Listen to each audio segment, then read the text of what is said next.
Assalamualaikum warahmatullahi wabarakatuh. Jumpa lagi dengan saya Tama dalam Ada Apa Gerangan Season 2. Bagaimana kabar kalian? Semoga selalu diberikan kesehatan dan juga rezeki yang cukup. Episode kali ini saya mendapatkan sebuah cerita kiriman dari Doni Permana. Sebuah cerita tentang makhluk halus yang bernama Pirau. Jarang sekali terdengar ya, karena konon katanya makhluk ini hanya ada di daerah Jambi dan merupakan urban legend setempat. Cerita kali ini merupakan sebuah pengalaman yang dialami oleh 5 orang sahabat yang berinteraksi langsung dengan sosok Pirau. Seperti apa ceritanya? Langsung saja kita simak. Teman-teman, ada apa gerangan? Ceritanya mulai dari sini.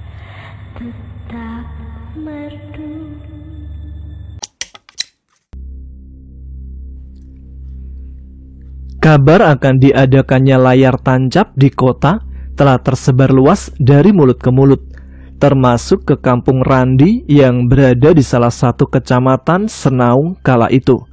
2 minggu lagi, jadikan kita nonton filmnya di kota?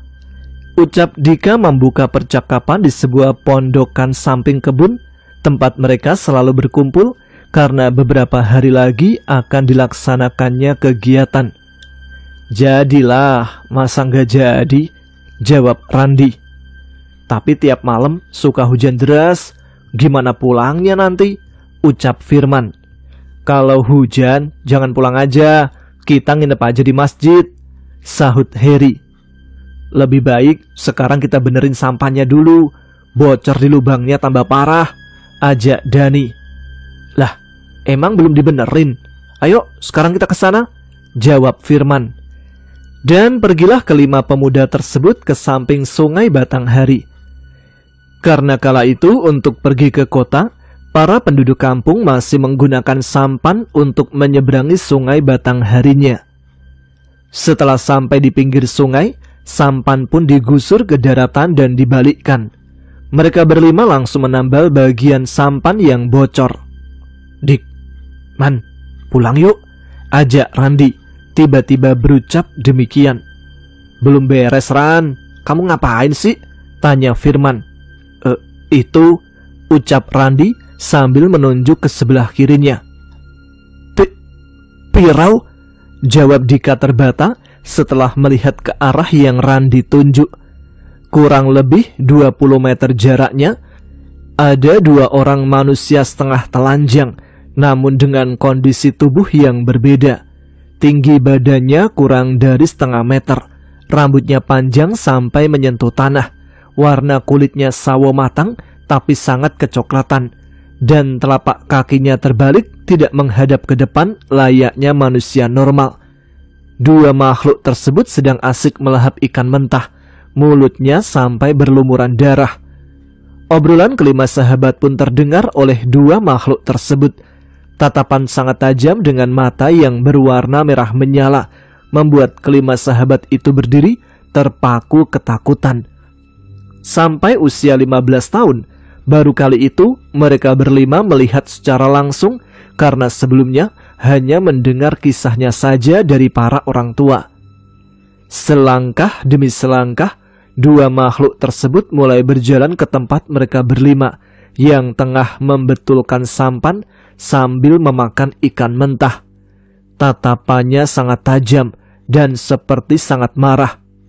Ada makanan dan mainan baru, Kak, ucap salah satu makhluk sambil tersenyum menakutkan. Iya, ayo kita bawa, jawabnya sambil berjalan dan memakan ikan mentah. Tubuh mereka berlima bergetar hebat dan masih berdiri terpaku. Mulut dan tubuhnya tak bisa digerakkan. Setelah 5 meter jaraknya dari mereka, kini seluruh tubuh makhluk tersebut terlihat jelas dan sangat menakutkan. Kalian tidak bisa kabur. Ayo ikut kami, ucap salah satu makhluk dengan suara bergema. Kak, mereka ngompol. Jawabnya sambil menunjuk. Randi dan keempat sahabatnya ternyata mengompol di celana saking takutnya saat itu. Dan ketika tepat 1 meter jaraknya, tiba-tiba Harry berteriak keras. "Kabur!" teriaknya sambil berlari duluan. Teriakan Harry membangunkan mereka berempat yang berdiri terpaku seakan terhipnotis. "Pirau!" teriak Randy menyusul Harry berlari duluan. "Tunggu aku!" jawab Firman yang seketika lari tunggang langgang. "Jangan tinggalkan saya! Tolong, hantu Pirau!" kata Dika ikut menyusul berlari. Keapesan dialami Dani di saat ia bisa menggerakkan tubuhnya dan akan menyusul kelima sahabatnya yang kabur duluan. Dani tersandung dan terjatuh. Dani hanya bisa ngesot mundur karena kedua makhluk tersebut semakin mendekatinya. "Ampun, tolong, jangan saya!" ucapnya sambil melambaikan tangan kedua makhluk tersebut. "Mau kabur kemana kamu? Aku ingin makan," ucapnya sambil terus mendekati Dani yang terus mundur sambil ngesot. Tolong,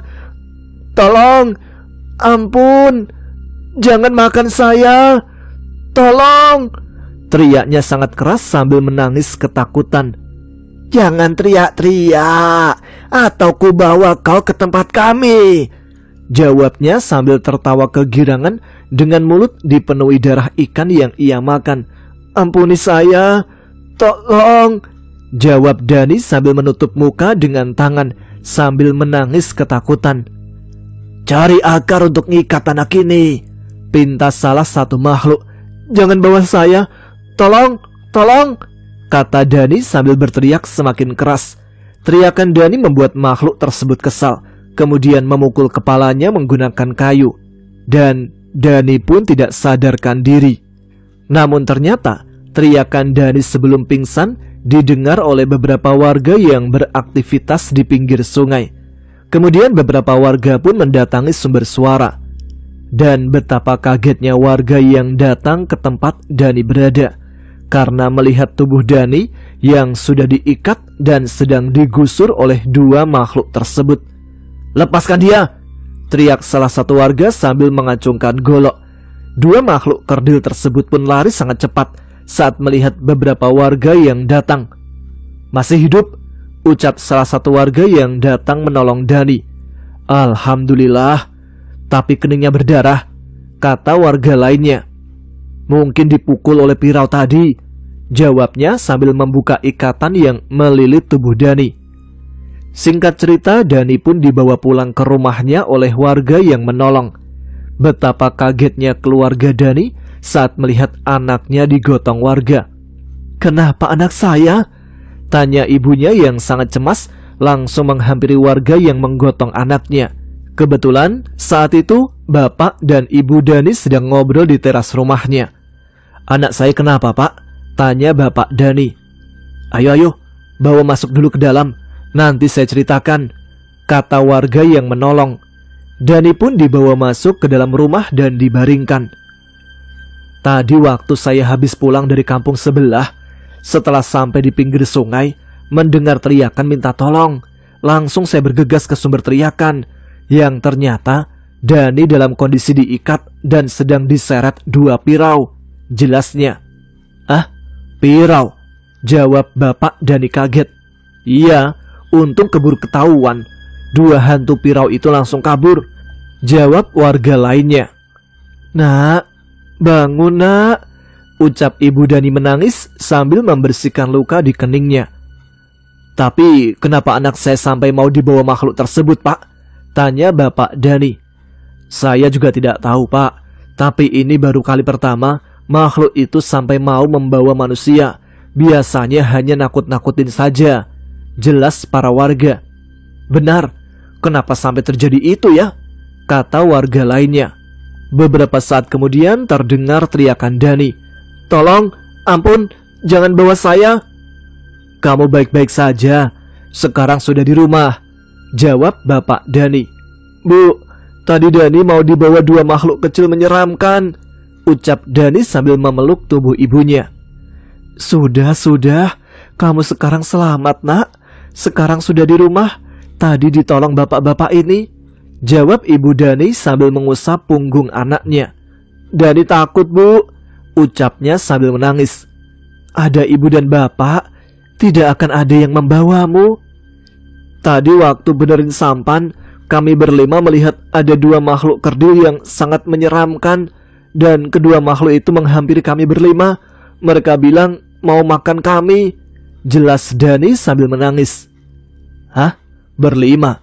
Kamu sama siapa saja tadi? Tanya salah satu warga dan berpikir kalau keempat lainnya telah dibawa duluan oleh Pirau tersebut.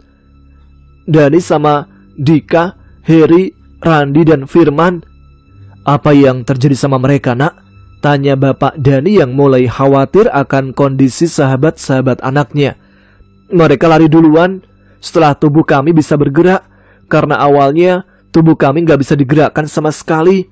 Tapi setelah makhluk itu semakin mendekat dan berucap mau makan kami berlima, seketika tubuh kami bisa digerakkan.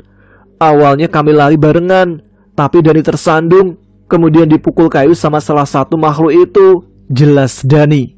Mendengar penjelasan Dani, bapaknya dan para warga lain mencari keempat sahabat anaknya, yang untungnya setelah didatangi ke rumahnya masing-masing, mereka semua selamat.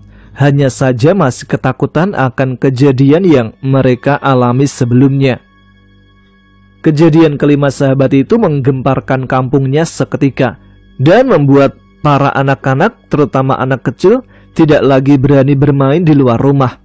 Semua warga yang sudah tua pun keheranan akan kejadian yang dialami oleh kelima pemuda tersebut, karena sudah lama sekali makhluk yang bernama Pirau tersebut tidak mengganggu para warganya. Mereka biasanya hanya ikut bermain dan hanya menyaksikan saja. Tapi kali ini Pirau tersebut hendak membawa dan mau memakannya. Setelah kejadian tersebut, selama 1 minggu, kelima sahabat itu tidak berkumpul. Masih trauma akan hal yang telah mereka alami. Sedikit penjelasan, Pirau adalah hantunya warga Jambi. Namun ada yang bilang bukan hantu. Mereka juga sama hidup seperti kita di dunia ini, tapi dengan kondisi tubuh yang berbeda. Ukuran tinggi badannya sangat pendek, seluruh tubuhnya sama seperti manusia.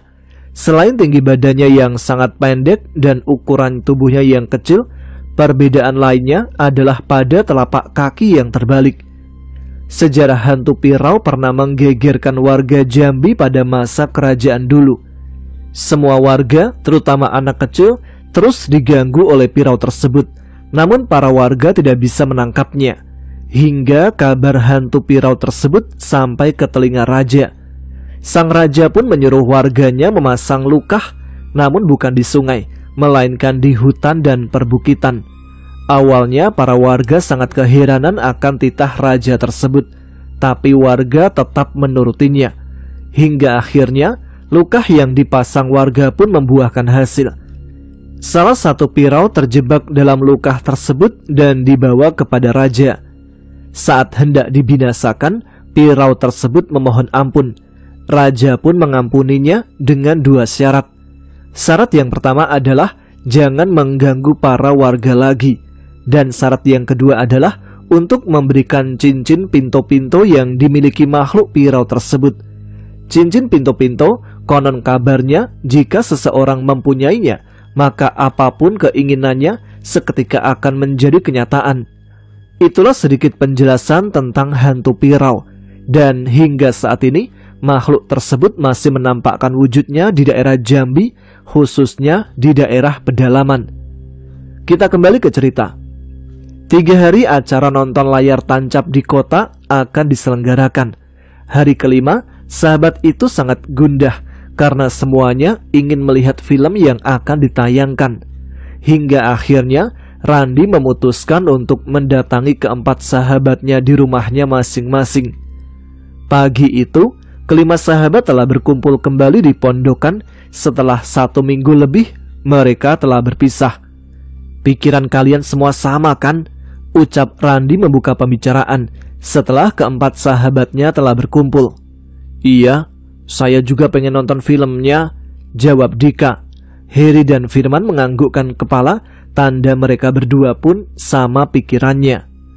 Tapi saya masih trauma, walaupun saya pengen banget sih melihatnya, jawab Dani. Iya, saya juga sama, trauma dan masih takut, jawab Randi. Gimana kalau kita berangkatnya dari pagi dan pulangnya juga saat pagi lagi, saran Firman. Kemarin ketemu makhluknya juga waktu siang kan, jawab Dika.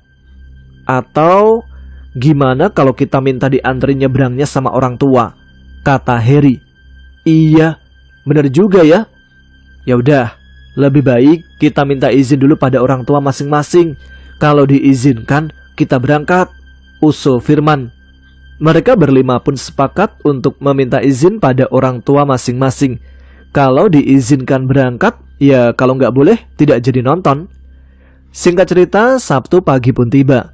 Raut kelima sahabat tersebut sangat gembira karena telah mendapatkan izin dari orang tuanya masing-masing. Dengan kesepakatan jangan pulang malam ketika beres acaranya, tapi menunggu pagi dulu. Di pagi yang cerah itu, mereka berlima berangkat ke samping sungai Batanghari, ditemani ketiga orang tua dari salah satu mereka. Dengan ucapan bismillah dan lambaian tangan kepada orang tua mereka yang mengantar menyeberang sungai menggunakan sampan, 2 sampan dikayuh oleh mereka berlima. 1 sampan berdua dan satunya lagi dinaiki dengan bertiga. Tidak memerlukan waktu lama untuk bisa sampai ke seberang, walaupun lebarnya sangat panjang, mungkin karena sudah terbiasa. Setelah sampai di seberang sungai, sampan pun langsung diikat ke batang pohon besar. Mereka berlima pun bergegas pergi setengah berlari, karena harus melewati kebun yang cukup luas dulu untuk bisa sampai ke kampung pertama. Tidak ada yang aneh saat perjalanan menuju kota, tempat diadakannya acara nonton film layar tancap. Selain waktu tempuh yang lumayan jauh, karena memerlukan 3 jam lebih berjalan kaki untuk bisa sampai ke tempat tujuan, itu pun dengan setengah berlari, karena takut ketinggalan acaranya. Padahal sebelumnya, acara itu dimulainya sehabis Isya. Mungkin karena mereka sangat antusias, hal tersebut adalah hal pertama yang akan mereka saksikan. Singkat cerita, sampailah mereka berlima di tempat tujuan, kurang lebih pada jam 11 siang, yang ternyata bukan hanya mereka saja yang antusias. Warga lainnya pun telah berkumpul di lapangan tempat diadakannya nonton layar tancap. Acaranya habis Isya, tapi warga sudah berkumpul dari jam 11 siang. Kebayang sih bagaimana antusiasnya. Waktu pun terus berlalu, siang yang terang berganti malam, dan waktu yang ditunggu pun tiba. Lampu penerangan lapangan dimatikan oleh panitia. Kain putih polos berukuran sangat besar pun yang berada di atas panggung tiba-tiba menyala dan bergambar, menandakan film akan segera dimulai. Semua warga berkumpul termasuk kelima sahabat yang sangat antusias untuk menonton film layar tancap. Berbagai film pun diputar oleh panitia, dari film komedi, horor, action, romantis, film dan dalam luar negeri ditayangkan kala itu. Singkat cerita, semua film pun telah diputar. Tepat jam 3 dini hari, acara telah selesai. Satu persatu warga mulai bubar dan pulang kembali ke rumah masing-masing. Dengan hati yang gembira, dipenuhi obrolan tentang film yang telah ditontonnya barusan. Namun, tidak dengan kelima sahabat tersebut. Mereka memilih untuk mencari masjid terdekat karena tidak langsung pulang. Dan setelah berada di dalam masjid untuk istirahat sementara, ternyata isi masjid saat itu hampir penuh oleh warga lainnya. Ternyata warga yang tinggalnya jauh sama seperti kelima sahabat tersebut. Mereka tidak langsung pulang dan menunggu esok pagi datang. Singkat cerita, pagi pun telah datang. Kelima sahabat langsung berjalan pulang. Ayo cepat jalan, pinta Randi ketika sampai di bibir kebun. Lari aja, ajak Dika. Jangan, nanti jatuh, bisa celaka, jawab Firman. Jalan yang cepat aja, sahut Dani. Karena di saat mereka berlima akan memasuki bibir kebun untuk bisa sampai ke samping sungai, langit pagi yang cerah berubah drastis menjadi gelap, menandakan sebentar lagi hujan deras akan turun. Dan selang beberapa saat, benar saja, hujan pun turun dengan sangat deras. Mereka berlima pun berjalan dengan cepat di bawah guyuran hujan. Betapa kagetnya mereka ketika sampai di pinggir sungai tempat mereka akan menyeberang. Sungai Batanghari yang tenang telah berarus deras. Kemungkinan besar di hulu sungai telah hujan deras juga, membuat mereka kebingungan karena tidak bisa menyeberang. Mereka hanya berdiri di bawah pohon yang besar tempat sampan mereka diikat. Gimana sekarang? Tunggu hujan reda aja. Percuma reda juga, arus sungainya kencang. Iya, resikonya besar. Mereka berlima duduk merenung di bawah pohon besar tersebut. Tubuh mereka pun mulai menggigil kedinginan karena hujan yang turun sangat deras. Tiba-tiba terdengar suara seorang pria yang memanggil mereka berlima. Otomatis kelimanya menengok ke arah sumber suara yang memanggilnya. Dan betapa kagetnya mereka saat melihat ke arah sumber suara. Karena makhluk yang membuat mereka trauma menampakkan wujudnya kembali. Pirau tersebut berdiri sambil menggunakan daun pisang sebagai payung, membuat mereka saling tatap dan hendak berlari kabur. Pirau, ucap Randi terbata-bata. Gimana ini? Takut aku. Saat itu mereka berlima bisa bicara dan bisa menggerakkan tubuhnya. Nak, mari ikut bapak, pinta pirau tersebut sambil melambaikan tangan. Ampun, jangan sakiti kami, jawab Randi memberanikan diri. Ayo ikut bapak, ucap pirau tersebut sambil mendekati. Pergi, jangan ganggu kami, pinta Firman. Saya tidak bakal mengganggu kalian, tapi bapak ingin menolong kalian. Bohong, kemarin juga kita mau dimakan, jawab Dani. Manusia juga sama kan? Ada yang baik dan ada yang jahat. Kalau kalian percaya saya baik, gak bakalan jahatin kalian. Tapi daripada kalian di sini menggigil kedinginan dan percuma menunggu hujan reda, kalian tidak akan bisa menyeberang. Lihat sendiri arus sungainya, yang ada malah bisa celaka. Jelas pirau itu lagi. Kelima sahabat itu hanya saling tatap sambil menggigil kedinginan. Ayo ikut ke rumahku.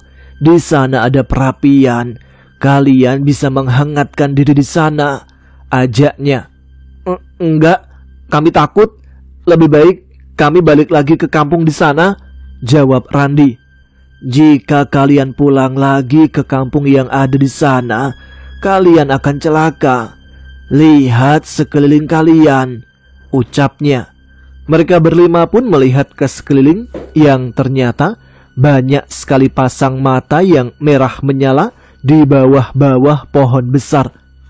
Mereka semua jahat.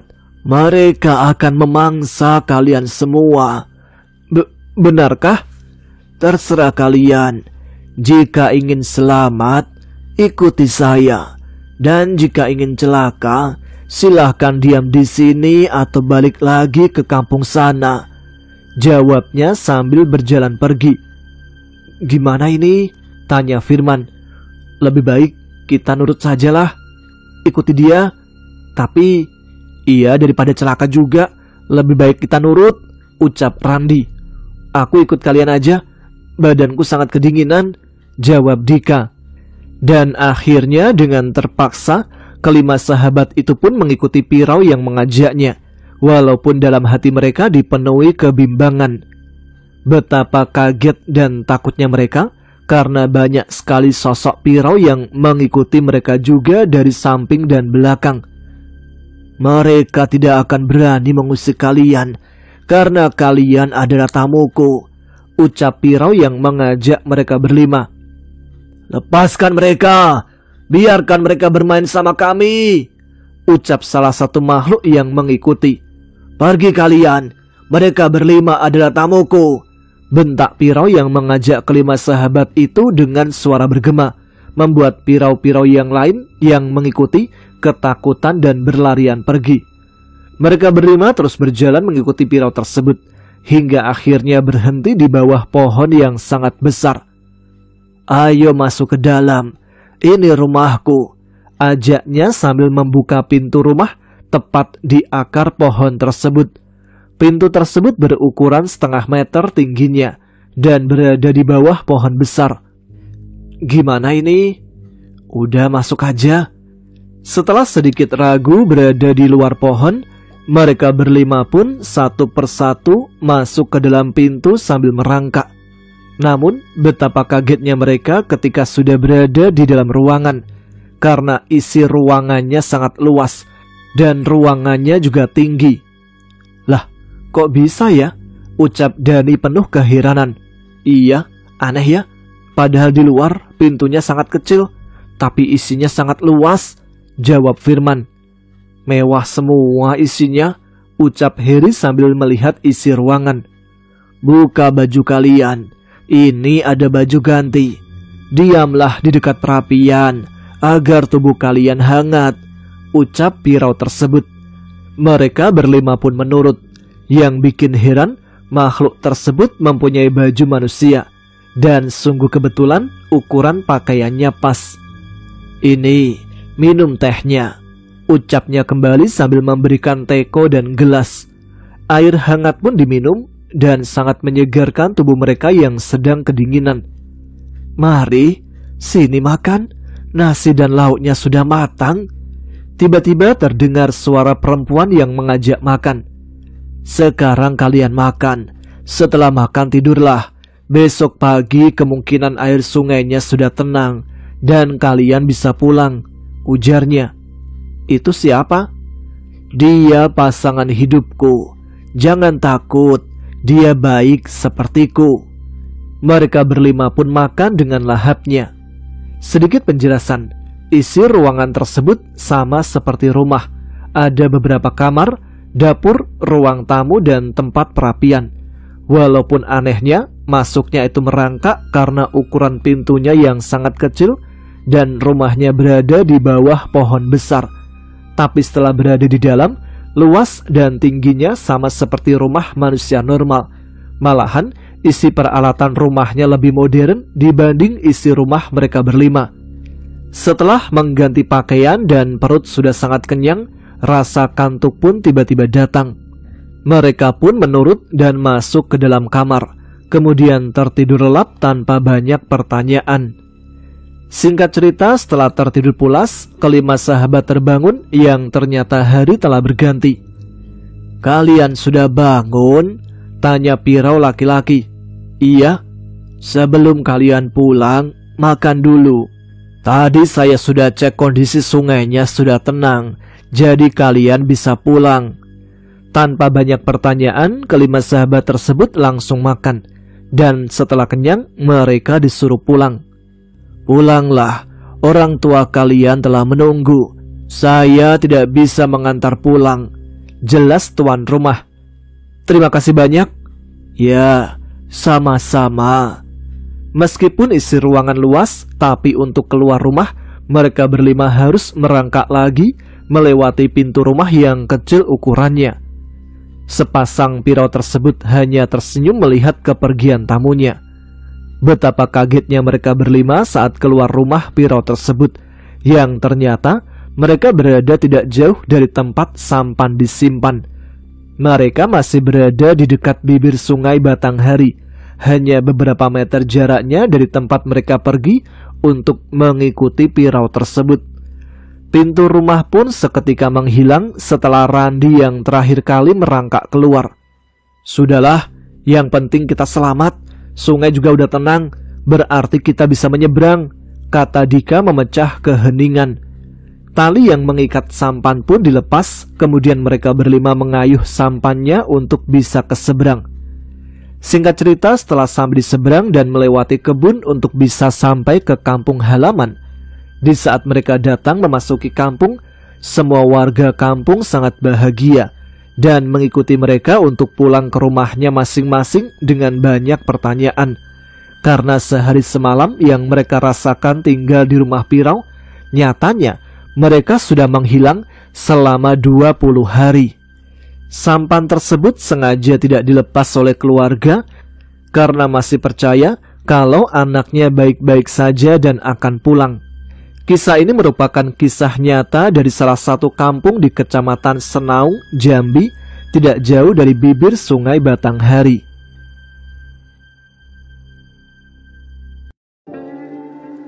Nah, itu dia sebuah cerita turun-temurun yang pernah terjadi di daerah Jambi tentang pengalaman 5 orang sahabat yang berinteraksi dengan Pirau. Mungkin sosok Pirau ini mirip seperti orang Bunian kali ya.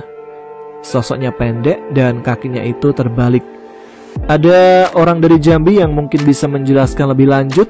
Tolong nanti langsung komen di kolom komentar di bawah ya.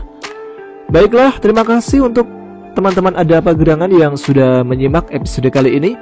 Terima kasih juga yang sudah mensupport. Dan jangan lupa tuliskan komen, tunjukkan eksistensi kalian.